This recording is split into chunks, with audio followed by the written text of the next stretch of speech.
C'est une situation totalement inattendue, absolument inouïe. La déroute du parti présidentiel est totale et aucune majorité ne se présente.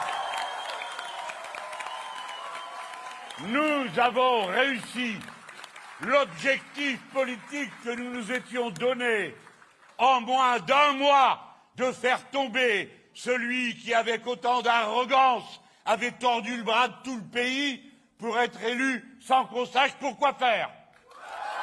These results have really dealt a significant blow to French President Emmanuel Macron. A week ago, he was reiterating his call for a strong majority, warning that nothing could be worse than adding disorder to the French government. And now, of course, his centrist Ensemble coalition has lost its absolute majority in the lower house of parliament. There have been a lot of election results recently, from the US primaries before the midterms to the election of a leftist in Colombia for the weekend. But today, let's look to another foreign election whose results were shocking to the status quo in some really good ways, and also some troubling ones. France held its parliamentary elections this weekend, and the biggest piece of news is that President Emmanuel Macron, who recently was re-elected as president of France, has lost his absolute majority in parliament. This basically means that he was unable to get enough votes to secure his party's leadership, so he will now have an almost impossible time passing any of his preferred legislation for at least the next 5 years. This situation is such a big deal that it hasn't really occurred since the 1980s, where the French president will have a relative majority, meaning that with his 245 seats, he still has the biggest group in parliament, but it's far below the threshold needed for an overall majority. The next weeks will bring huge amounts of negotiation, and Macron must reach out to both the left and right to secure allies. So some great news is that the leftist coalition, New Ecological and Social People's Union, or NUPES,